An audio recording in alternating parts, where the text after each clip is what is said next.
Tony, what is your opinion on this main event we're having advertised at WrestleMania 35 when the Raw Women's Champion Ronda Rousey faces the SmackDown Women's Champion Charlotte against the Royal Rumble 2019 winner Becky Lynch in a triple threat match that has certainly been overbooked and watered down the past couple of months? What are your thoughts? Well, this is my thought. Yeah.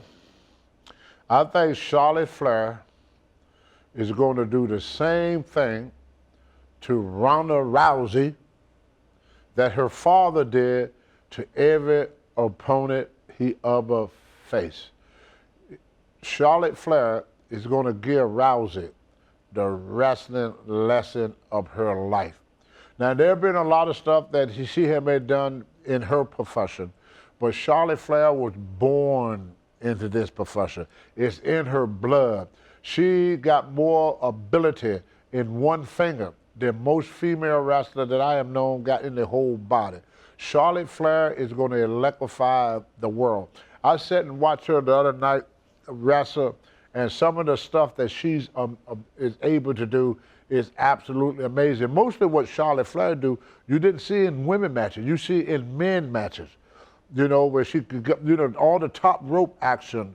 You know, when Ronda Rousey fight, she's used to having a person on the ground. But when you take on Charlotte Flair, you got to take on the Marine. You have to take on the Navy. Yeah. And you have to take on the Air Force. And Ronda Rousey, tough, very impressive young lady, but she came into the business not respecting it as much as she should. Why do you think she disrespects the business? Well, because she made her living in another business, so she's more loyal, got more loyalty to what got you started. You know, like people ask me, say, which one you like the best, Tony? Weightlifting and bodybuilding or wrestling? I said, well, people have to pay me to wrestle. I pay to lift weights. So this was my loyalty was more with the weights than it were with the ring. That makes sense. And her loyalty is more with the UFC because that's what made her.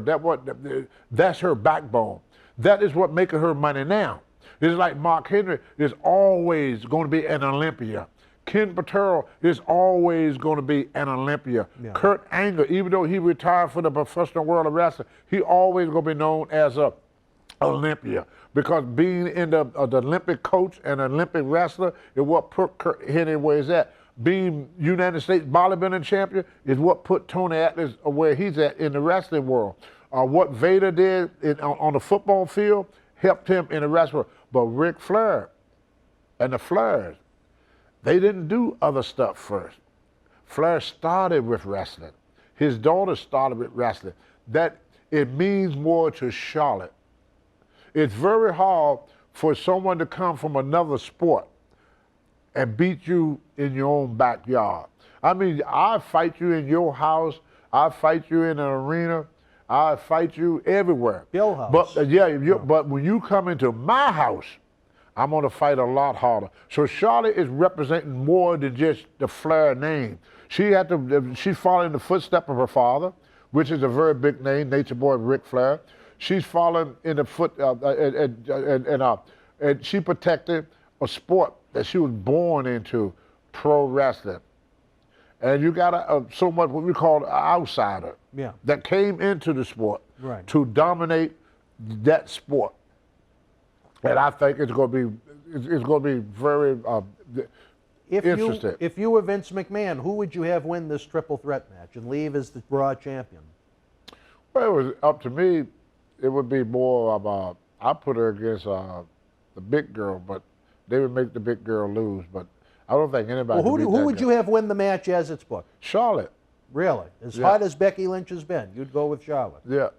Why? Because she was born into the business? Well, not only that, Becky Lynch is only marketable on television. Why is that? She don't have the stature to be in public. When you put her out in public, people are going to look down on her. Why would they look down on Becky Lynch? She's short. Well, you could say that about any short person. Yeah, but it's not marketable. People want to be impressed when they meet you. When people meet you in person. I learned this in my own experience. I'll tell you a quick story. I was in Memphis, Tennessee. Yeah.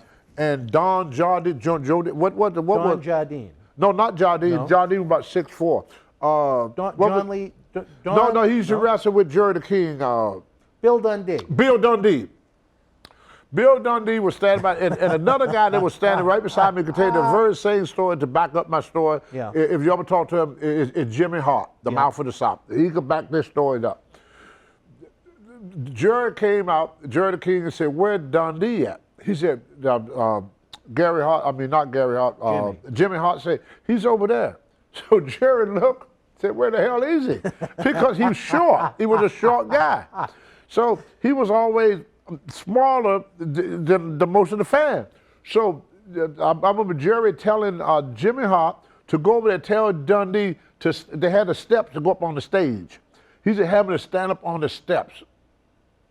The people want to see you bigger. They see you as being bigger than life. Like when Andre used to step on the box. Yeah, in the so promos, people want to see him bigger than life. Right. And when you meet these people in person, and it's just something about seeing somebody that you think is so big, so rough, so tough. And I hear people say it too. The reason I think it is because I hear what people say. I listen to my audience. They say, "Oh, I didn't know she was that small. She's a little bitty thing." People say what they see. And we see Charlotte, what, 5'11", 5'10"? She's a taller lady. Yeah. And with the big shoulder, muscular. So you'd have her go over because she's the most more impressive marketable of the three. Well, Okay. I mean, Becky. The most marketable of the three. More marketable outside of the ring. Right. See, Okay. everybody look big on television. Right. Everybody's impressed on TV. But then when you meet them in person, it's kind of like it's a, what is this little bitty thing? You see a little bitty person running around. Talk about beating all these big women. That's the thing. That's what takes the believability away from. Just like if you had Becky Lynch to beat, I'll give you a prime example. When I saw Stone Cold Steve Austin, who's a pretty good size guy, he's about 6'1", 6'2". He's not a small man. He's about he's at least 6 feet. He was about 240, 250 pounds at the time. But the big show, 6'8", 6'9", almost 7 feet tall, 500 pounds. Give him a stunner. Andre wouldn't have went for that. Right. You understand what I'm saying? You're 100% It's because it's not believable. He wouldn't have sold for the smaller Right. guy. A lot of people is good in the ring, but when you meet them in person, it just It's takes different. Well, it takes everything away from what you. When I first met Muhammad Ali, what really, really surprised me, Ali was about 6'3". I had no idea he was that tall. I didn't think he was that tall. I had no idea. When I look, I said, "Wow!" He stood up. I go, "Whoa!" I was impressed. How tall were you in your prime? 6'2".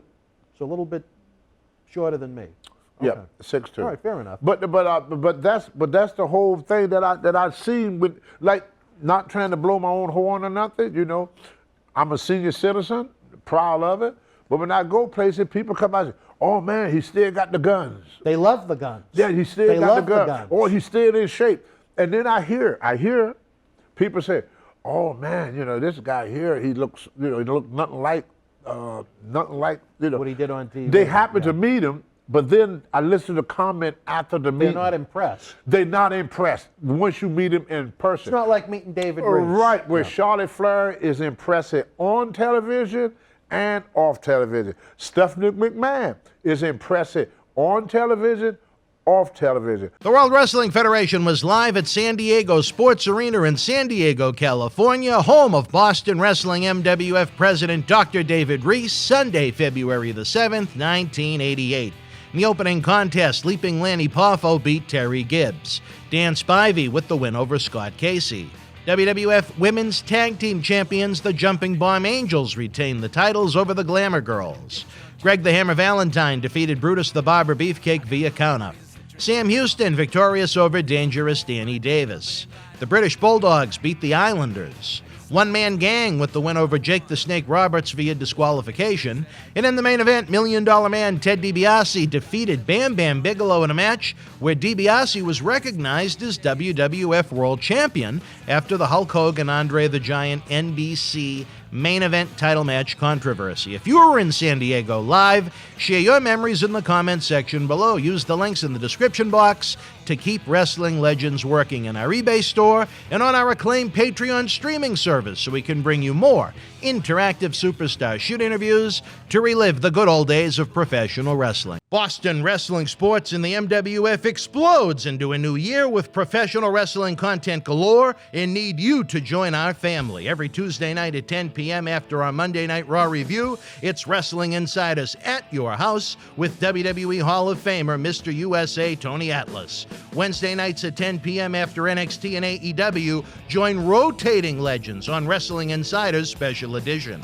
Every Thursday night at 10 p.m. after our NXT and Dynamite review, it's Marty Jannetty's No Holds Barred Sex, Drugs, and Rock and Roll journey on Wrestling Insiders Party with Marty. Friday night after SmackDown, don't miss John Cena Sr.'s Wrestling Insiders Fabulous Fridays. Plus, look for classic clips, history videos, bonus live episodes, pay-per-view watch-alongs, and more.